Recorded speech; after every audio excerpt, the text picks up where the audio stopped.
Tangent and normal में 31 तक का क्वेश्चन कर लिया था। प्रॉब्लम नंबर 32 क्या है? क्या कह रहा है? The equation of the tangent to the curve y square is equal to, curve है अपने पास y square equal to ax cube plus b। if the equation of the tangent to the curve at any point 2,3, तो देखिए curve जो है 2,3 से पास हो रहा है, 2,3 पे ना आपको टेंजेंट का इक्वेशन निकालना है। उस पॉइंट पे टेंजेंट का इक्वेशन 4x माइनस 5 दिया हुआ है, तो a प्लस b की वैल्यू निकालनी। ठीक, सबसे पहले तो 2y इंटू वाई डैश कितना हो जाएगा 3x स्क्वायर, तो y डैश आप क्या लिखेंगे 3ax स्क्वायर अपॉन 2y। तो स्लोप ऑफ टेंजेंट कितना आ गया यहाँ से 3a टू x स्क्वायर, तो x स्क्वायर कितना है 4 है और y कितना है 3, तो ये आ गया 2a है ना। स्लोप ऑफ टेंजेंट अपने पास क्या मिल गया 2a मिल गया। ठीक है, अब टेंजेंट का इक्वेशन ऑलरेडी गिवन है y equal to 4x minus 5, तो इसका मतलब क्या हो गया कि इस लाइन का देखिए y equal to mx plus c के अकॉर्डिंग स्लोप यहाँ पे कितना हो गया 4 हो गया कि नहीं, तो 2a should be equal to क्या 4, तो a आपको मिल गया 2, a का वैल्यू मिल चुका है। b निकालना है, b कैसे निकलेगा अपने को, हाँ देखिए ये जो पॉइंट 2,3 है ये कर्व के ऊपर है, तो कर्व के इक्वेशन को भी तो सेटिस्फाई करेगा। ठीक है, तो y का स्क्वायर कितना हो गया भाई 9, a 2 मिला था, x का क्यूब यानी कि 8 प्लस b, तो कितना आ जाएगा b इक्वल टू 16, तो -7 आ रहा है। ठीक, तो आपको क्या चाहिए a प्लस b चाहिए, तो 2 minus 7 that is equal to -5, so B option is the correct option। सही है। अब नेक्स्ट है क्वेश्चन नंबर 33। क्या कहता है? The equation of the tangent to the curve represented parametrically by the equations x equal to t square minus 3t plus 1 and y is equal to 2t square plus 3t minus 4 at the point m minus 1, 2। देखिए हमारे पास जो curve है उसका इस parametric equation दिया हुआ है। ठीक है, तो हमें इस पॉइंट पे, अच्छा अब ये m जो है ये अपना x, जैसे ये m का जो कोऑर्डिनेट है x और y दिया हुआ है। ठीक, तो प्रॉब्लम यहाँ एक ये है t का अगर वैल्यू दिया हुआ होता तो हम डायरेक्टली क्वेश्चन कर लेते। ठीक है ना, लेकिन यहाँ पे t नहीं, कोऑर्डिनेट्स हमें x और y के फॉर्म में दिए हुए हैं। चलिए सबसे पहला काम तो है कि हम dy अपॉन dx मतलब कि स्लोप निकालने की कोशिश करते हैं। तो dy upon dx parametric function का डेरिवेटिव करने के लिए हमने ऐसे सीखा है dy upon dt upon dx upon dt। dy upon dt कितना हो गया भाई 4t प्लस 3 एंड ये कितना हो गया नीचे 2t माइनस। ठीक, अब स्लोप निकालने के लिए तो आपको यहाँ t का वैल्यू मालूम होना चाहिए है ना, t का तो वैल्यू मालूम नहीं है, क्या करें? देखिए ये अपने पास x का कोऑर्डिनेट है ना, यानी x is equal to t square minus 3t plus 1, that should be equal to -1 होना चाहिए। सही है, और 2t square plus 3t minus 4 ये 10 होना चाहिए। बात सही है कि नहीं भाई? x और y की ही ये वैल्यू दी हुई है और x और y का रिलेशन अपने पास पैरामीटर के लिए दिया हुआ था। ठीक है, तो अब यहाँ से देखिए तो t square minus 3t plus 2 equal to 0, ये लग रहा है कि t minus 1 into t minus 2 में ब्रेक हो जाएगा, तो t का वैल्यू 1 और t का वैल्यू क्या होगा 2। ठीक है, आज तो अंशिका भी आई है बड़े दिनों बाद। अंशिका समझ में आ रहा है नहीं ना? चलिए बहुत अच्छी बात। तो 2t square plus 3t minus 14 equal to 0। ठीक, अब इसको भी स्प्लिट कर देते हैं तो 28 आ रहा है माइनस करो 7 और 4 में हो जाएगा ना। 2t square plus 7t minus 4t minus 14 is equal to 0। यहाँ से t कॉमन आएगा तो 2t प्लस 7, यहाँ से माइनस 2, तो t इज इक्वल टू 2 और 2, यही कॉमन सॉल्यूशन है। t की हमें ऐसी वैल्यू चाहिए ना जो इसको और इसको दोनों को एक साथ सेटिस्फाई करे, तो भाई t इक्वल टू क्या मिल गया, 2 मिल गया। अब बताइए स्लोप ऑफ टेंजेंट क्या आ जाएगा, t का वैल्यू यहाँ रख दें, 4 × 2 8 प्लस 3, 2 × 2 4 माइनस 3, तो लगता है कि 11 आ गया। तो इक्वेशन ऑफ टेंजेंट लिख लें तो y माइनस, अब देखो पासिंग पॉइंट तो x और y के फॉर्म में ही दिया हुआ है, तो y minus 10 that should be equal to क्या, 11 × x प्लस 1 हो जाएगा। तो y is equal to 11x plus 21, याद आया ना, तो 11x प्लस 21 ये फर्स्ट वाला ऑप्शन है। ठीक है, चलिए इन दोनों क्वेश्चंस को पहले नोट कर लीजिए, उसके बाद फिर 34th क्वेश्चन करते हैं।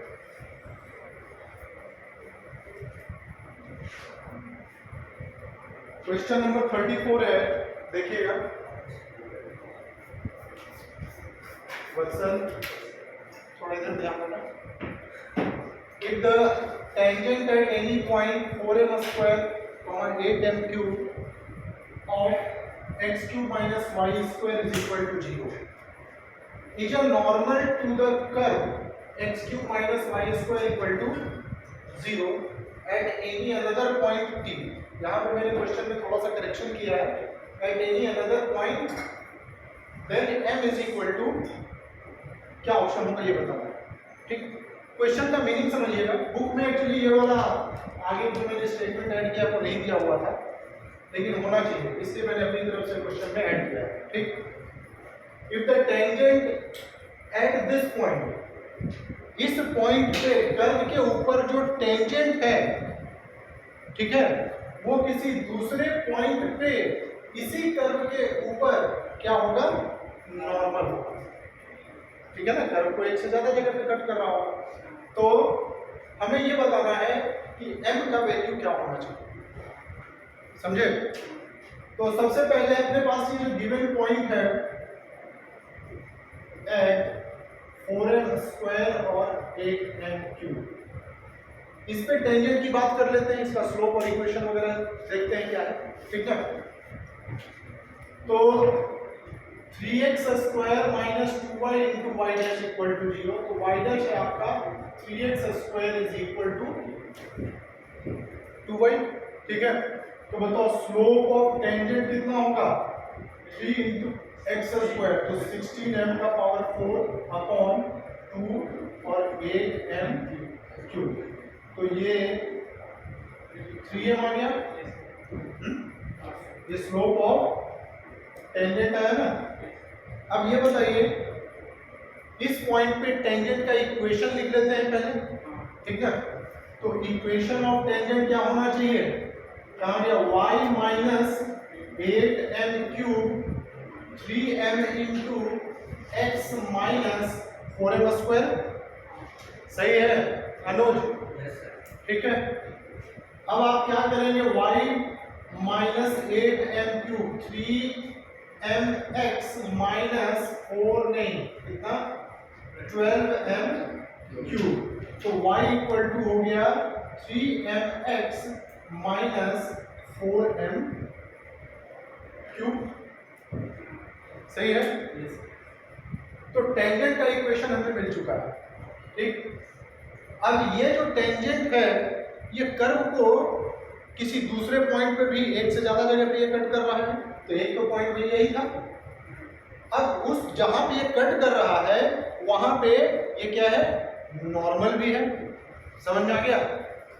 अब एक बात बताइए, हमें तो पॉइंट का पता नहीं है ना कि दूसरा कौन सा ऐसा पॉइंट है जिसके ऊपर कर्व कट कर रहा है और ये लाइन कट कर रही है।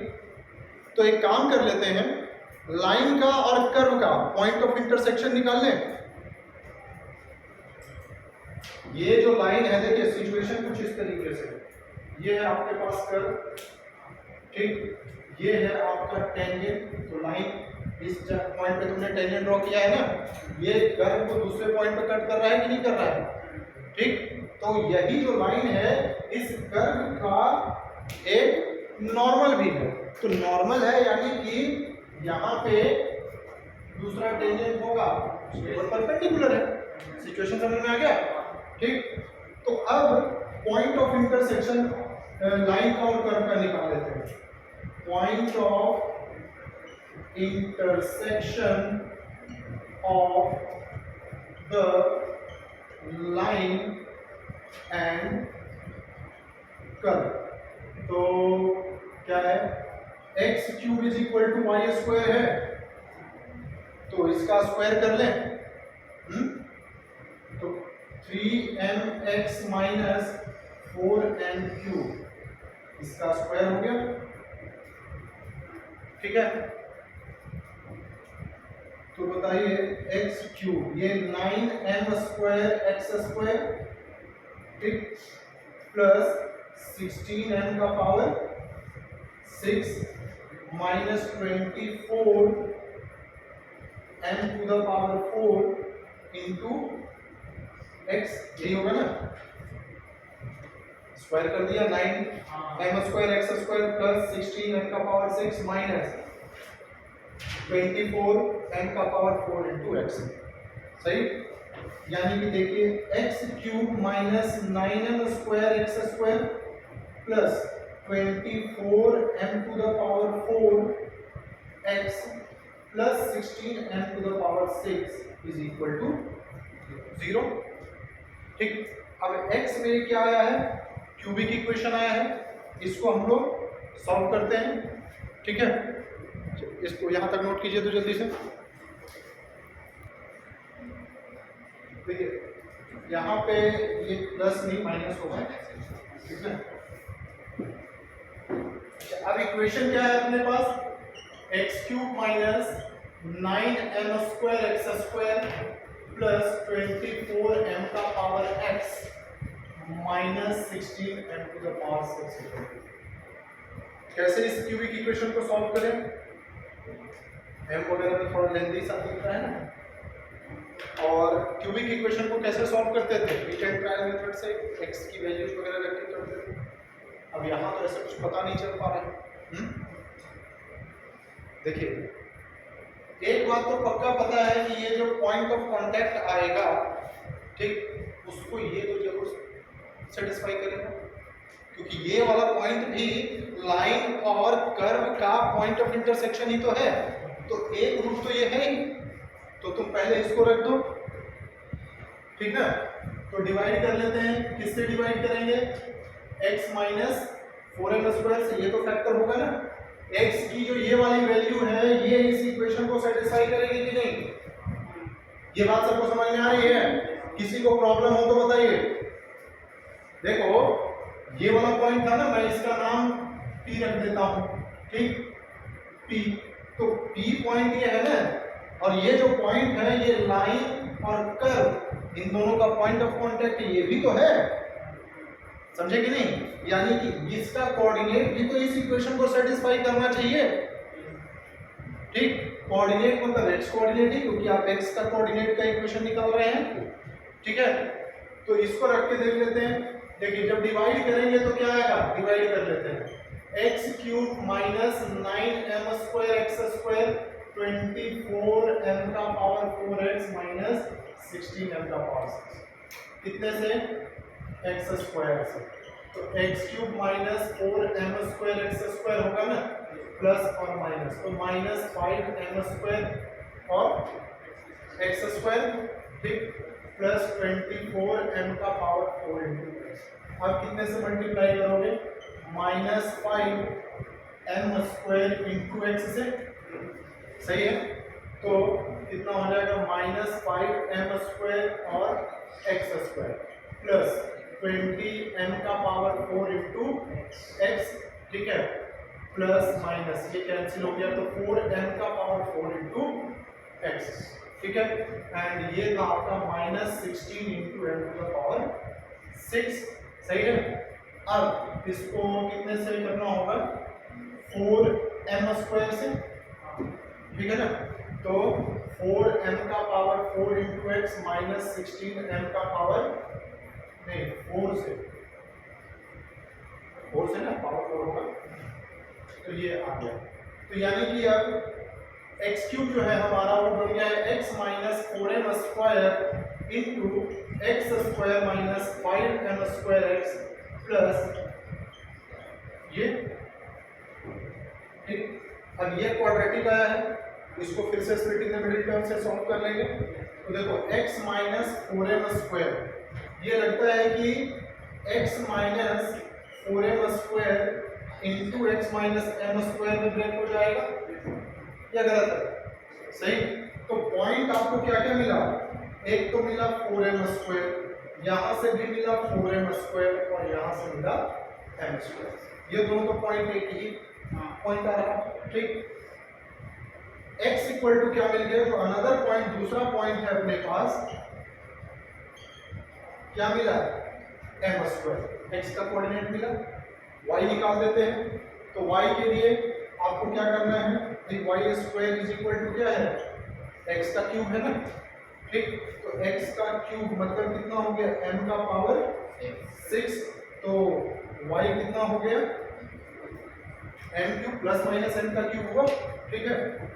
तो प्लस माइनस m का क्यूब, समझ में आ गया।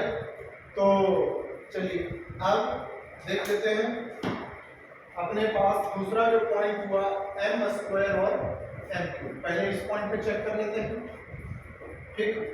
अच्छा, इस पॉइंट पे देखिए क्या कह रहा है, is a normal to the curve at second point, ठीक। इस पे नॉर्मल का इक्वेशन या नॉर्मल का स्लोप वो देख लेते हैं। तो भाई नॉर्मल का स्लोप क्या होगा, ये -2y/3x² के अकॉर्डिंग होगा, -2y/3x² होगा, क्यों, यही होगा ना। तो -2/3y यानी कि m³ x² यानी m का पावर 4, तो -2/3 और समझे।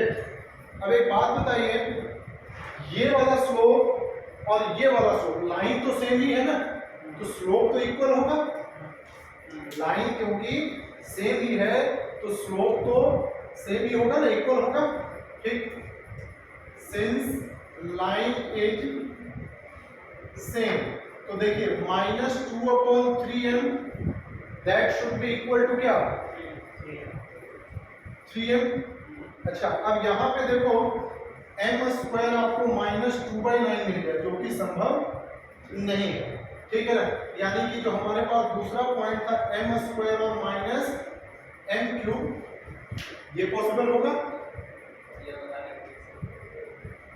लाइन क्या कह रहा है कि ये जो टेंजेंट था यही दूसरे पॉइंट पे नॉर्मल बना था ना, तो दूसरे पॉइंट पे नॉर्मल का जो स्लोप होगा, ठीक, नॉर्मल का स्लोप तो यही होगा ना, ठीक।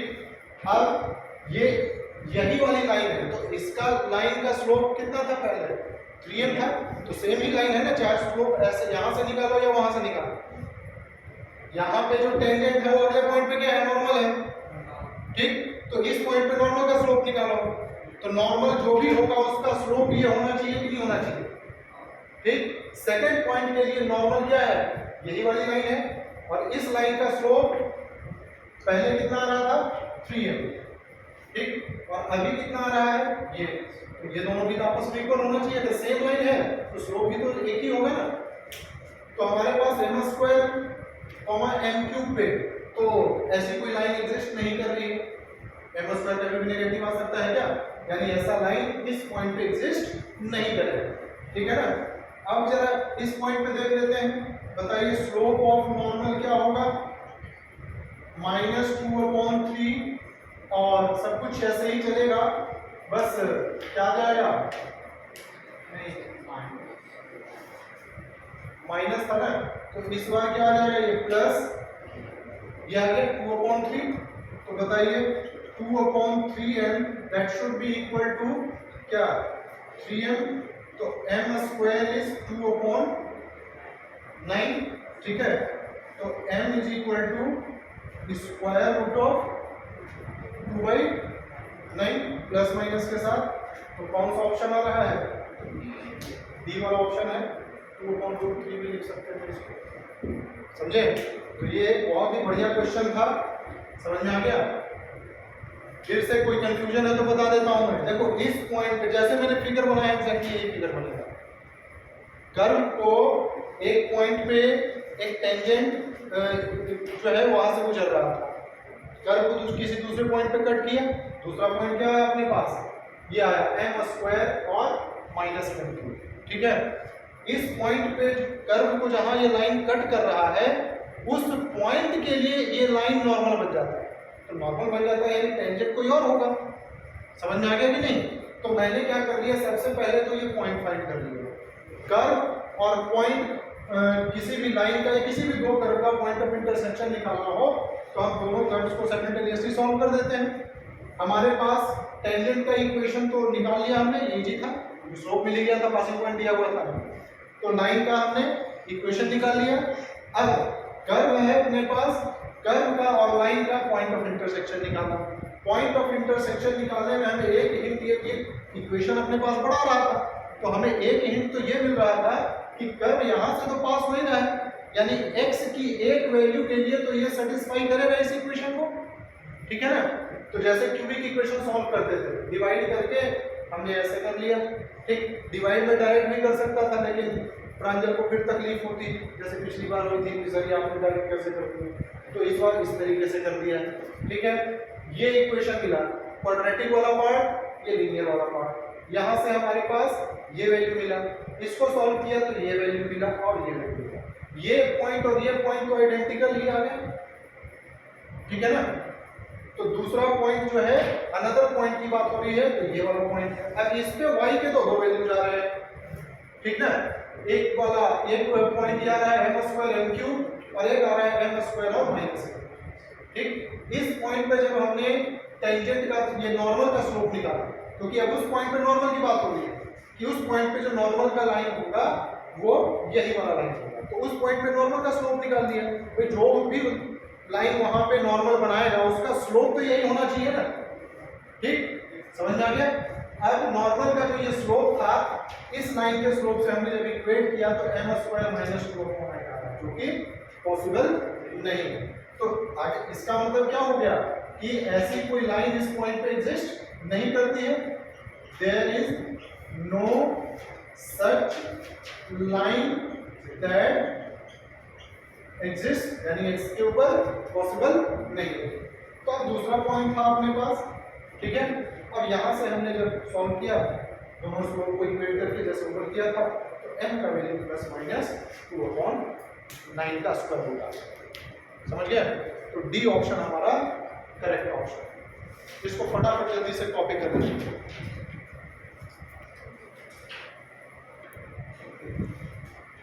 देखिए क्वेश्चन नंबर 35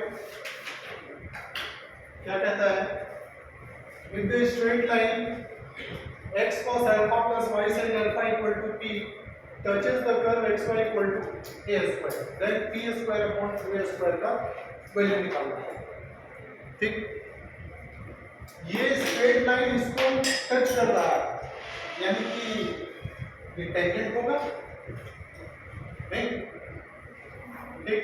अब प्रॉब्लम ये है कि पॉइंट ऑफ कांटेक्ट नहीं दिया हुआ है ना, कि किस पॉइंट पे जो है टेंजेंट है या किस पॉइंट पे इसको टच कर रहा है। चलिए कोई बात नहीं।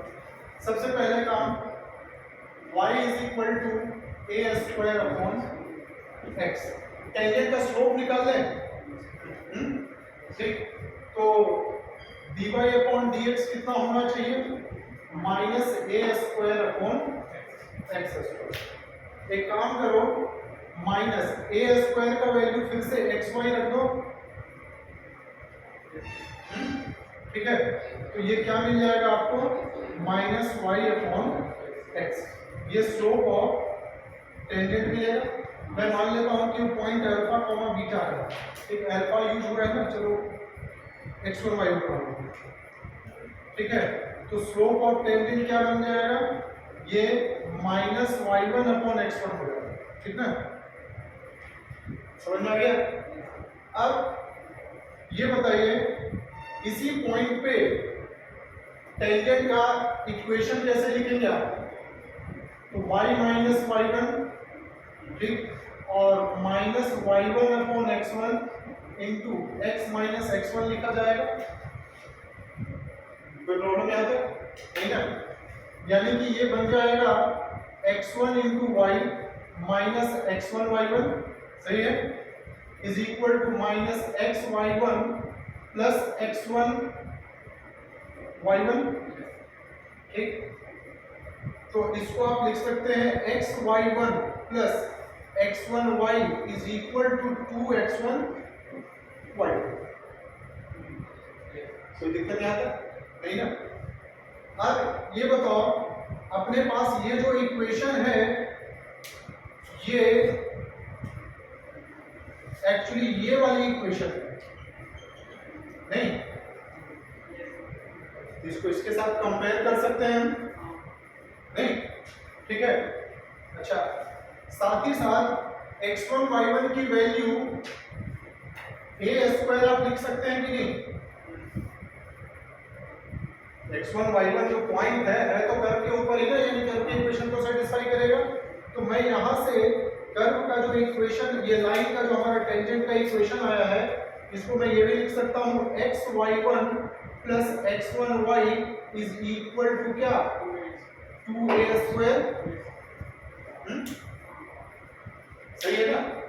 अब कंपेयर कर लीजिए इस वाली लाइन से और इस वाले से, तो ऐसा कर लेते हैं x अपॉन, इसको इंटरसेप्ट फॉर्म में चेंज कर लें, तो ये p upon cos alpha, y के नीचे p upon sin alpha equal to p हुआ, सॉरी 1 है, ठीक। यहाँ पे x upon 2a² upon y1 और y upon 2a² upon x1 equal to 1 हुआ। अगर दोनों लाइंस सेम है तो इनका x इंटरसेप्ट और y इंटरसेप्ट भी तो सेम होगा, क्यों, बात मानते हो कि नहीं ये चीज, ठीक। तो क्या आ गया, p upon cos alpha is equal to 2a² upon y1 और p upon sin alpha is equal to कितना, 2a² अपॉन x1, ठीक है। यानी कि p is equal to 2a² upon y1 into cos alpha और p is equal to 2a² upon x1 into sin alpha. ये first equation, ये second equation, दोनों को मल्टीप्लाई कर देंगे। तो जब मल्टीप्लाई करेंगे तो p² is equal to 4a² cos 4a का पावर 4 और cos alpha into sin alpha upon x1 y1 होगा, हैं। x1 y1 को फिर से मेरा मन कर रहा है a² लिख देने का, लिख दूं, किसी को कोई तकलीफ, ऐसे लिख सकते हैं कि नहीं। तो अब जरा देखिएगा, ये a² हो जाएगा, है ना, तो p² अपॉन कितना चाहिए था, 2a², तो 2a², 2 को इधर ही छोड़ दो, 4 है ना, sin अल्फा और ये cos अल्फा, तो ये कितना बन गया भाई, sin 2 अल्फा बन गया, है ना। ऐसा ऑप्शन तो था, लगता है निकाल गया, समझे। कोई प्रॉब्लम किसी को, फिर से एक बार समझा दूं, क्योंकि ज्यादा कठिन तो नहीं है, लेकिन तुम दोनों का माइंड ही ऐसा है, ठीक है। जय पूरा सही, पूरा मान लिया क्या, पूरा मान, ठीक है। सच्चाई तो सच्चाई। देखिए कर्व ये दिया था, dy अपॉन dx निकाल दिए, ठीक है ना। तो dy अपॉन dx में अब ए स्क्वायर का था, मैंने इसको फिर से एक्स वाई लिख दिया, तो एक्स और वाई के फॉर्म में आ गया। तो slope of tangent minus y1 upon x1 आया। सर वो जो स्लोप ऑफ टेंजेंट है y बाई x था ना, तो हमने पॉइंट जो है स्लोप ऑफ टेंजेंट तो किसी पॉइंट पे निकालोगे ना, तो पॉइंट हमने p मान लिया था x1 y1, पॉइंट यहाँ सब्स्टिट्यूट कर दिया। माइनस नहीं आ रहा, क्या माइनस नहीं आ रहा, माइनस नहीं आता, आप रहा है माइनस माइनस आ रहा, लेकिन आप प्रोडक्ट को लगा करोगे ना वर्क को डिफरेंशियल x y से तो स्क्वायर स्क्वायर है, हाँ उसको प्रोडक्ट को लगा करेंगे तो अपना y dash minus x y minus y plus y dash x आता है x इंटू वाई डैश, ठीक है, और y इंटू हाँ equal to 0, y dash minus y upon x नहीं आ गया। ये तबीयत ठीक है तुम्हारी? ये तो ठंडा पानी पी रहे हो। भाई पी खराब हो गया। देखिए माइनस वाई अपॉन एक्स आ गया, ठीक है। तो मैंने इस पॉइंट पे टेंजेंट का स्लोप क्या लिख दिया, minus y one upon x one, ठीक है। अब इसी पॉइंट पे टेंजेंट का इक्वेशन निकाल लिया, जो कि हमारा x1 y1 के फॉर्म में आ रहा था। जहां कहीं अच्छा यहाँ x1 y1 बना था, मैंने इसको a स्क्वायर कर दिया, क्योंकि क्वेश्चन जो हमसे पूछ रहा है उसमें a स्क्वायर का जिक्र है, तो जहां x1 y1 से a स्क्वायर बन सकता है वहां बना लेना चाहिए, ठीक है ना। तो ये हमारा टेंजेंट का इक्वेशन ऐसा है। ये लाइन और ये लाइन दोनों आइडेंटिकल है, ठीक है। तो मैंने दोनों का इंटरसेप्ट फॉर्म में चेंज कर दिया। इंटरसेप्ट फॉर्म में चेंज करने के बाद ये x upon a plus y upon b, ये x upon a plus y upon b equal to 1 हो गया। तो अगर लाइन सेम है तो ये दोनों का x इंटरसेप्ट भी आपस में बराबर होना चाहिए और y इंटरसेप्ट भी बराबर होना चाहिए, ठीक है ना। तो यहाँ से p का एक वैल्यू ये आया और p का ये वैल्यू दूसरा ये वैल्यू आया, दोनों को मैंने मल्टीप्लाई कर दिया, p स्क्वायर ये मिला, ठीक है। आपको a का पावर 4 था, ठीक। नीचे x1 y1 फिर से a स्क्वायर बना, तो इसको कैंसिल कर दिया मैंने, a स्क्वायर हो गया, ठीक है ना। अब p square upon 2a square चाहिए था, तो 4 था तो एक 2 इधर भी रहने दिया और एक 2 नीचे आ गया, 2 sin अल्फा cos अल्फा, यानी कि ये sin 2 अल्फा, ठीक। देखिए ये सब अच्छे अच्छे क्वेश्चंस हैं, इनकी दोबारा घर में एक बार और प्रैक्टिस कीजिएगा, समझ में आ गया। Next question 36।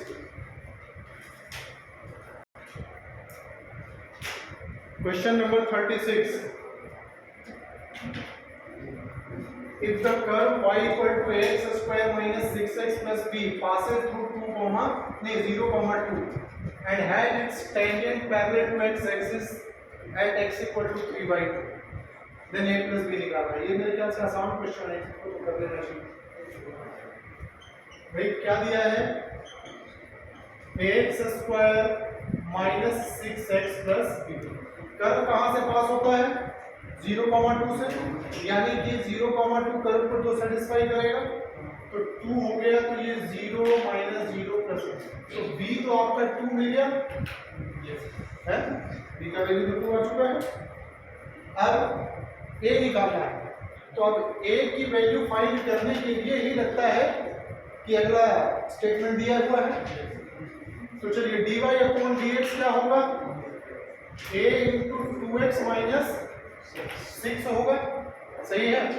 तो dy upon dx at x equal to 3/2 कितना हो जाएगा भाई, 2a इंटू 3/2 माइनस 6, तो 3a माइनस 6 ये किसके बराबर होना चाहिए, 0 के बराबर, क्योंकि ये जो टेंजेंट है वो x एक्सिस के पैरेलल है, x एक्सिस के पैरेलल कोई लाइन हो उसका स्लोप 0 होता है। तो a इक्वल टू कितना आ गया, 2। तो तुमसे क्या पूछ रहा है, a प्लस b पूछ रहा है ना, लगता है तो a प्लस b कितना आ गया, 4 आ गया। बहुत आसान सवाल, ठीक, जल्दी से इसको नोट कर लीजिए।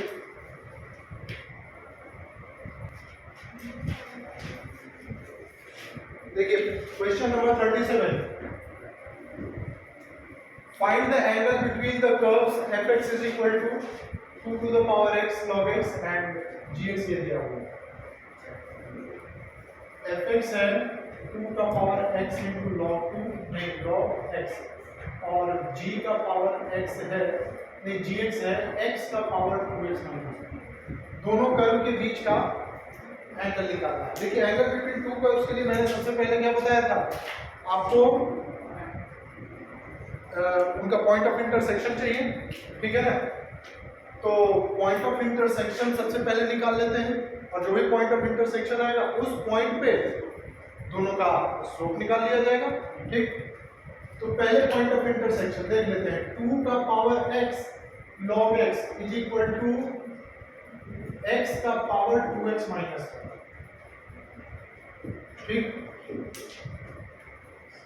कैसे सॉल्व होगा, देखिए इस टाइप, अब ये हमारे पास एक्सपोनेंशियल इक्वेशन भी है, लॉगरिथमिक इक्वेशन भी है, ठीक है ना। दोनों फंक्शंस हैं ना, अलग अलग टाइप के फंक्शंस हैं। ऐसे फंक्शंस को सिर्फ हिट एंड ट्रायल मेथड से ही सॉल्व किया जा सकता है, ठीक। तो जरा देखिए कौन सी वैल्यू है जो इसको सेटिस्फाई करेगी। साफ साफ दिख रहा है x इक्वल टू log 0 तो डिफाइन ही नहीं है, ठीक। बड़ी बात कह रहा हूं, 1 है ना यार, देखना x इक्वल टू 1 रख के देखना, log 1 0, इधर वाला पार्ट 0 आ गया, 1 का पावर 2 1 1 माइनस 1 0 आ गया, ठीक है। यानी कि x इक्वल टू 1 जो है इसको सेटिस्फाई करेगा, समझ में आ गया। तो x इक्वल टू 1 रखने पे y कितना आएगा, 0 आ रहा है, यस सर। तो पॉइंट ऑफ इंटरसेक्शन क्या आ गया, 1, 0 आ गया, ठीक हो गया। चलिए अब तो ये आसान हो गया कम, ठीक है ना। चलिए f डैश x क्या होगा भैया बताओ, तो 2 का power x into log 2 into log x plus 2 का पावर x अपॉन x होगा कि नहीं, सही लिखा है मैंने। यानी कि m1 बताइए क्या होना चाहिए, कहाँ गया 1, तो 1 रखेंगे, ये वाला पार्ट तो 0 हो गया ना है, और 2 अपॉन 1 यानी कि कितना आया 2, ठीक है जय। अब सेकेंड वाला कर्व कहां चला गया, gx कितना है, x का पावर 2x माइनस 1, ठीक है। इसका g डैश x के पावर 2x का डिफरेंशिएशन क्या होगा,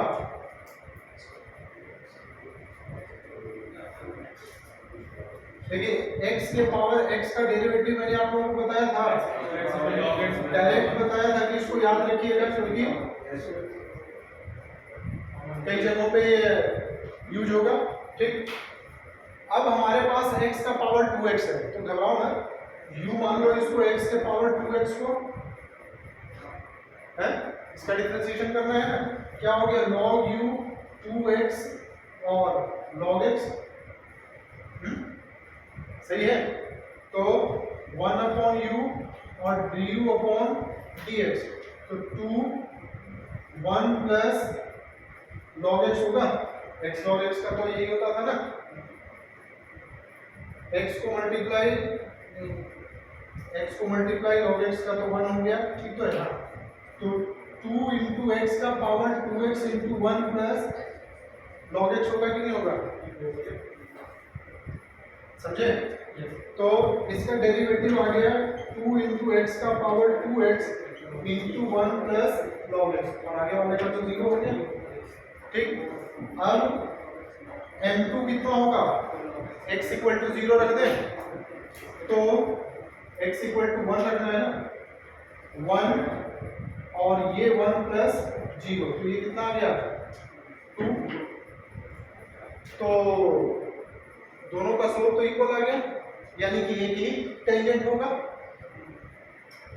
दोनों कर्व टच कर रहा है, ठीक है, उस पे टेंजेंट का स्लोप क्या रहा है, दोनों का सेम आ रहा है, दोनों के बीच का एंगल 0, समझ में आ गया। अच्छा क्वेश्चन ऐसे भी पूछा जा सकता था कि find the equation of the common tangent to the curve this and this,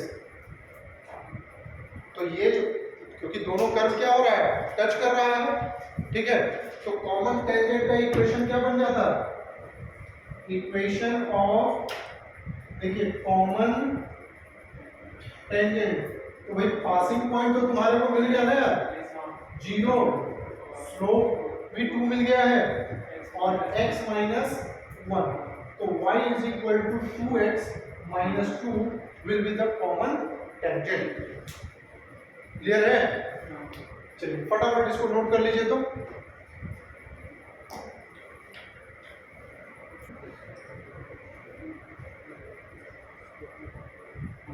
देखिए 38 वाला क्वेश्चन अगेन फिर से बहुत आसान है। ये x plus 4y equal to 14, मुझे ऐसा लगता है कि ये क्वेश्चन मैंने करवाया हुआ है सब्जेक्ट में, लगता है। चलिए कोई बात नहीं, देख लेते हैं। x plus 4y equal to 14 जो है एक कर्व के ऊपर नॉर्मल है। किस पॉइंट पे नॉर्मल है? 2,3 पे। तो सबसे पहली बात तो 2, 3 जो है कर्व को सेटिस्फाई करेगा। तो बताइए 3 का स्क्वायर 9, 8a माइनस b, ठीक है। तो 8a minus b is equal to क्या आ गया? 9 आ गया। a और b में एक और इक्वेशन मिल जाए तो हमारा काम हो जाएगा।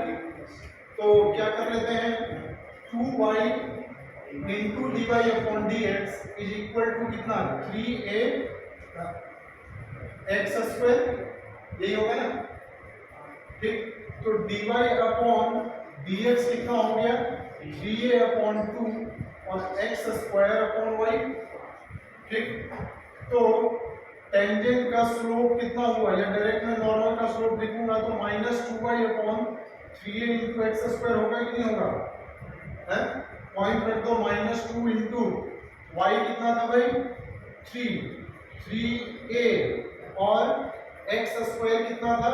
x कितना था? 2, तो 2 का 4 हो गया, 3 से 3 कट गया तो माइनस 1 अपॉन 2a, ठीक।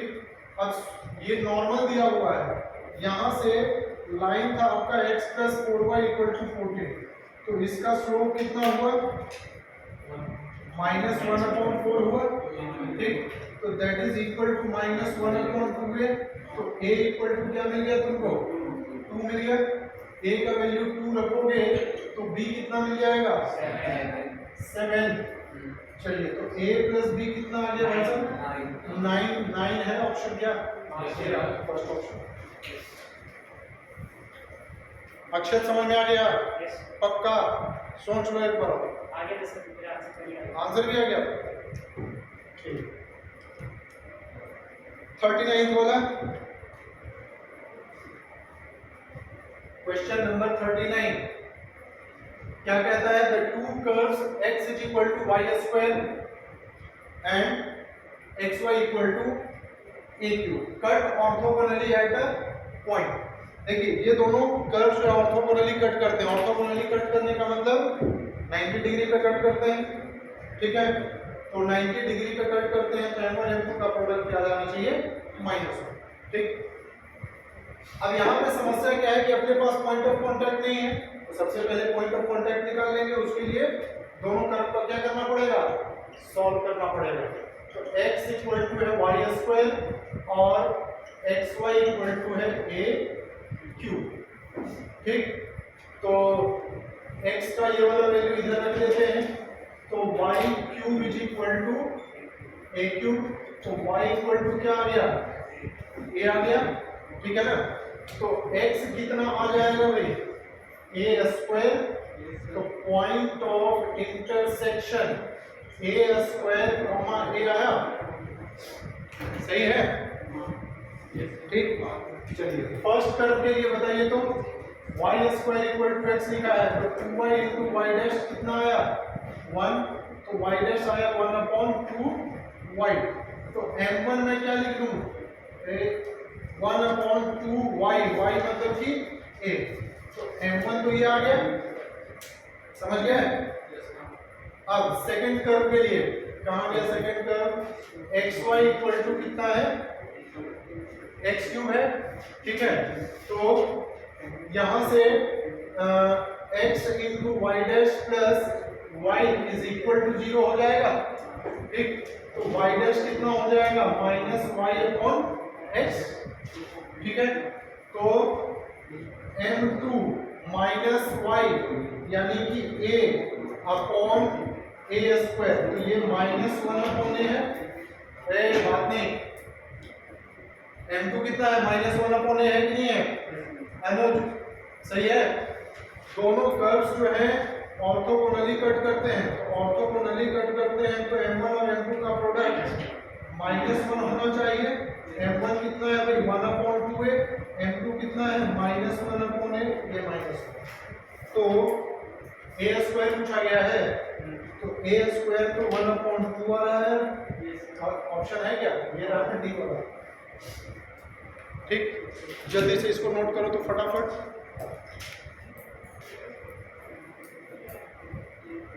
If m is the slope of a tangent to the curve e to the power y is equal to 1 plus x square, तो m का क्या वैल्यू होगा ये चेक करना है। ठीक, देखते हैं। e to the power y is equal to 1 plus x square, तो सबसे पहले तो हम लोग इसका स्लोप निकाल लेते हैं, ठीक है ना, dy upon dx निकालिए, क्या है, तो e to the power y into dy upon dx is equal to 2x। ठीक, तो dy upon dx आप क्या लिखेंगे, 2x upon e to the power y, इसको आप 2x upon 1 plus x square भी लिख सकते हैं, नहीं, e to the power y का वैल्यू रख दिया हमने। ठीक, अब m is the slope of this line, तो ये जो स्लोप है भाई m का यही वैल्यू होगा ना, मैं इसको 2 alpha upon 1 plus alpha square वगैरह कह दूंगा। ठीक है, तो ये जो m आया टेंजेंट की बात हो रही थी ना, टेंजेंट का स्लोप है। ठीक, अब ये जो m है ये इनमें से किस ऑप्शन को सेटिस्फाई करेगा,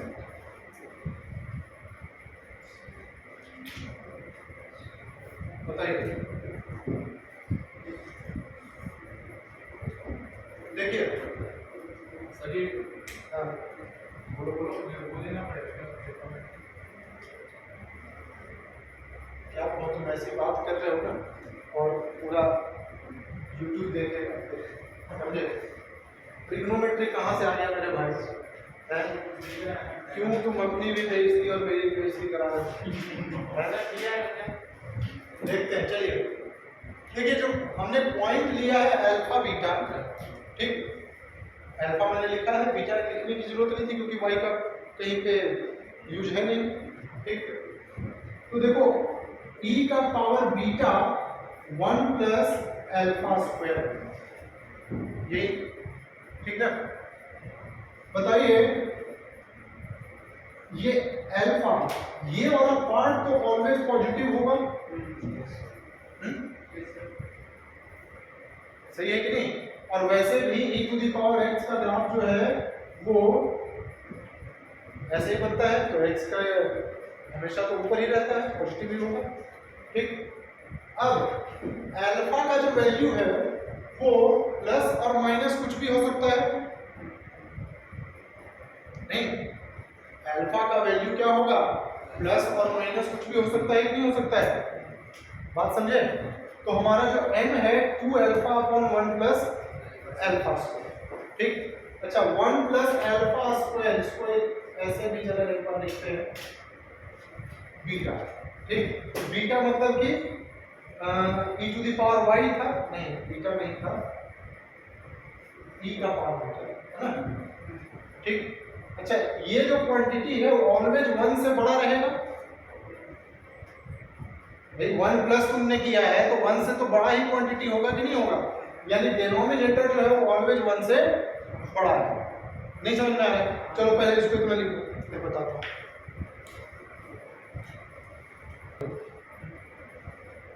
चलिए देखिए हमने यहाँ पे क्या किया था, m is equal to 2 alpha upon 1 plus alpha square. ठीक, ये स्लोप था।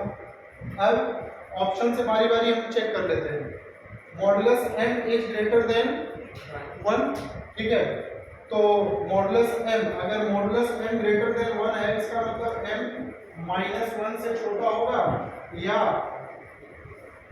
1 से बड़ा होगा। तो माइनस 1 से जब हमने छोटा रखा है, इस इक्वेशन को सॉल्व करोगे, यहाँ पे ये क्या बना, 1 प्लस अल्फा का whole square upon 1 plus alpha square लेते हैं। ऐसा तो पॉसिबल नहीं है क्योंकि ये स्क्वायर है पूरा। ठीक, यानी फर्स्ट वाला ऑप्शन नहीं हो सकता। सेकेंड ऑप्शन था m ग्रेटर देन 1, तो 2 alpha upon 1 plus alpha square greater than 1, तो 1 इस तरफ लेके आए, तो 2 alpha minus 1 minus alpha square, और ये पार्ट अपने पास क्या बन रहा है, अल्फा माइनस 1 का whole square upon alpha square plus 1 less than 0। Again ये भी पॉसिबल नहीं है, ठीक। C option m greater than -1, ठीक। तो 2 alpha upon 1 plus alpha square minus 1 से बड़ा, तो यहाँ पे ये वाला तो पॉसिबल है, स्क्वायर बन रहा है, पॉजिटिव ही होगा, ठीक। डी ऑप्शन है m modulus of m less than equal to 1, ठीक है। तो लेस देन इक्वल टू 1 था, तो इसका मतलब m का वैल्यू -1 से 1 के बीच में आएगा। इक्वलिटी का साइन लगाना भूल गए थे, लग गया, ठीक। अब ये वाला पार्ट लेस देन 1 के लिए, देखिए -1 से तो बड़ा था ही, सी आपने चेक किया, डी पे। अब लेस देन 1 के लिए चेक कर लेते हैं, अगर ये लेस देन 1 भी है तो इसका मतलब कि डी ऑप्शन होगा भाई, -1 से ही, सिर्फ जरूरी नहीं है कि -1 से बड़ा हो, -1 से बड़ा तो आगे 1 से बड़ा जो होगा वो भी हो सकता है, लेकिन हमें ये चेक करना है कि क्या ये 1 से भी छोटा है, तो 2 alpha upon 1 plus alpha square, ठीक। 2 अल्फा और ये, तो जब हमने इस इक्वेशन को सॉल्व किया, 2 alpha minus 1 minus alpha square upon ये, माइनस कॉमन ले लीजिए, ये बना 0, माइनस से हटाएंगे तो साइन ऑफ इनइक्वालिटी चेंज हो जाएगा, ग्रेटर देन 0 आ जाएगा, यानी कि ये -1 से 1 के बीच में ही रहेगा, ठीक है ना। तो डी वाला अपना करेक्ट ऑप्शन हो गया, समझ गए, ठीक। तो आज के लिए इतना ही। कल की क्लास में जो मैंने आपको length of tangent, length of सब टेंजेंट वगैरह करवाया था, उसके ऊपर प्रॉब्लम्स करेंगे, ठीक है। और फिर डेरिवेटिव रेट मेजर और बाकी कुछ टॉपिक किया था, उसके ऑब्जेक्टिव क्वेश्चंस करेंगे, ठीक है ना।